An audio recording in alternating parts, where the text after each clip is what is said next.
पहली संभावना तो ये है कि पूरे हरियाणा में कांग्रेस की हवा चलेगी और उसको बहुमत आएगा। ये सही है या नहीं?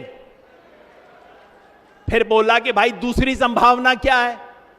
मैंने कहा दूसरी संभावना ये है कि हवा नहीं, कांग्रेस की आंधी चलेगी हरियाणा में। ये सही है कि नहीं है? इन छोटे मोटे प्रोग्रामों से कितना कमा लेते हो? फिर मेरे से बोले भाई ये दोनों के अलावा तीसरी संभावना कौन सी बच गई है?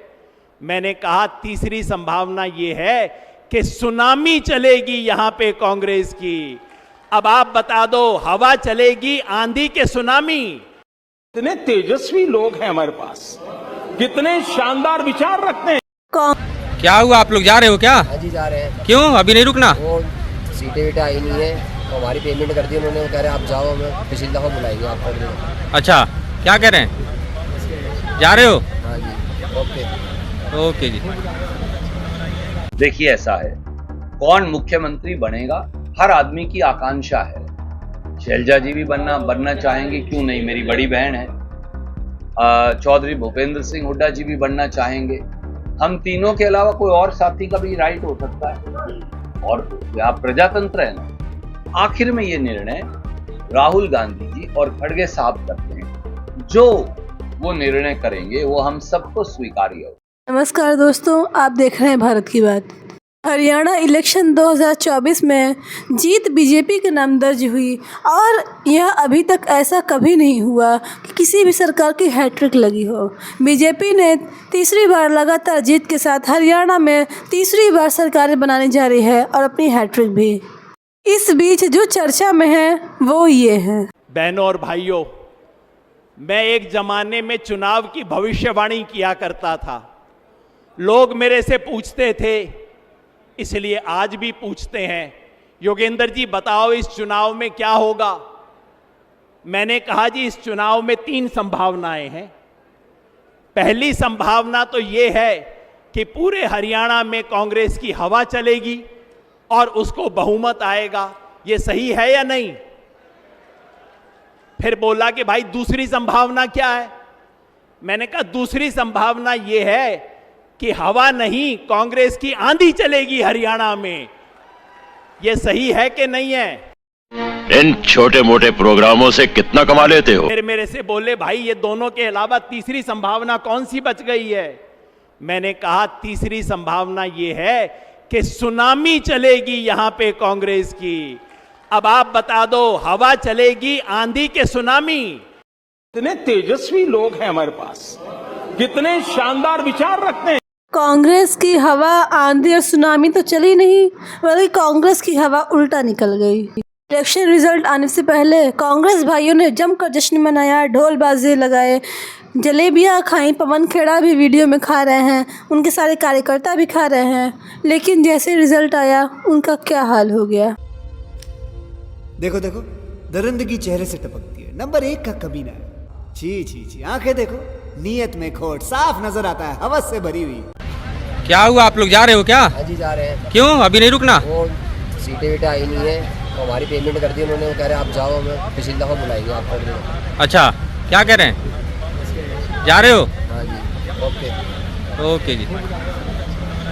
देखिए ऐसा है, कौन मुख्यमंत्री बनेगा हर आदमी की आकांक्षा है। शैलजा जी भी बनना चाहेंगे, क्यों नहीं, मेरी बड़ी बहन है। चौधरी भूपेंद्र सिंह हुड्डा जी भी बनना चाहेंगे। हम तीनों के अलावा कोई और साथी का भी राइट हो सकता है, और आप प्रजातंत्र है ना। आखिर में ये निर्णय राहुल गांधी जी और खड़गे साहब करते हैं। जो वो निर्णय करेंगे वो हम सबको स्वीकार्य हो। लगता है कल की कांग्रेस की जलेबी सबको भाई नहीं, वो खट्टी निकली। वहीं अगर दूसरी तरफ देखा जाए तो कांग्रेस के नेता आपस में ही लड़ भिड़ रहे हैं। वो बीजेपी से लड़ने की बजाय या इलेक्शन में ढंग से लड़ने की बजाय खुद में ही लड़ने में बिजी हैं। कांग्रेस में बहुत सारी गुटबाजियां हैं। शैलजा जी की गुट अलग है, भूपेंद्र हुड्डा की गुट अलग है, और रणदीप सुरजेवाला की गुट अलग है।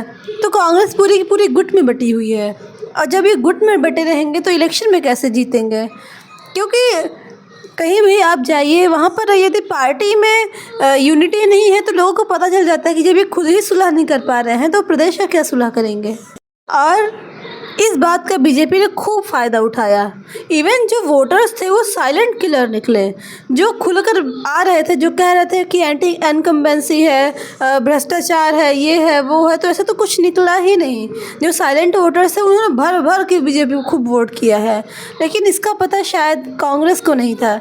उनको लगा कि बस ये विक्ट्री हमारी है, और इसी खुशी में उन्होंने सुबह सुबह ही अच्छा मुंह मीठा कर लिया, ढोल नगाड़े बजवाए। बेचारे ढोल वाले भी चले गए।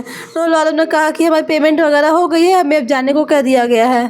तो जो भविष्यवाणियाँ करते हैं, जो ढोल नगाड़े बजाते हैं, जो करते हैं वो अपना काम करते हैं, लेकिन कांग्रेस को अपना काम करना चाहिए। अब माइक पे देख लीजिए, देख भाई साहब ने कितनी बड़ी जलेबी ली है, लोगों का मुंह मीठा करने के लिए, खुद भी मुंह मीठा करने के लिए लिए हैं।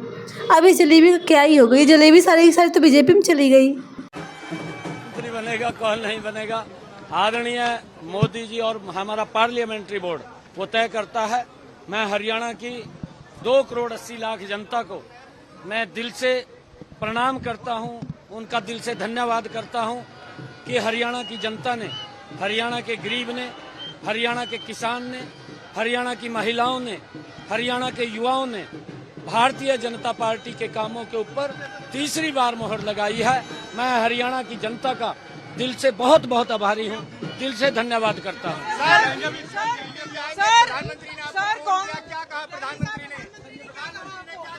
अरे ये सारा काम प्रधानमंत्री जी का है। प्रधानमंत्री जी के नेतृत्व के अंदर उनका आशीर्वाद है, और उनके आशीर्वाद से ही हम आगे बढ़ रहे हैं। जो उनकी नीति है, जो उनकी आशीर्वाद दिया है। आपको जलेबी खिलाएंगे। मेरे गोहाना की जलेबी पूरे देश में मशहूर है, वो आपको खिलाऊंगा, बिल्कुल खिलाऊंगा। इस समय माटू राम की गोहाना की जलेबी बड़ी ही मशहूर हो गई है। इस चुनाव के दौरान राहुल गांधी समेत कई कांग्रेसी कार्यकर्ताओं ने जलेबी का खूब प्रचार प्रसार किया, लेकिन आखिरकार यह जलेबी बीजेपी के हाथों में चली गई।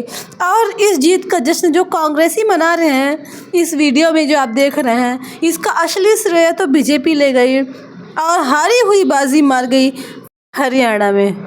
आपको यह वीडियो कैसी लगी कमेंट बॉक्स में ज़रूर बताइए। और आपको क्या लगता है कि जो जीत का इतना जश्न मनाया गया था कांग्रेस में, उनका क्या हाल हुआ होगा? उनका जो भी हाल हुआ हो, आप कांग्रेस में के कमेंट्स ज़रूर बताइए। आपका क्या विचार है, आपका क्या मत रहा इस इलेक्शन के दौरान। तब तक के लिए नमस्कार। आप हमारे चैनल को सब्सक्राइब कीजिए और लाइक कीजिए। हम आपको मिलेंगे कल की अगली वीडियो में।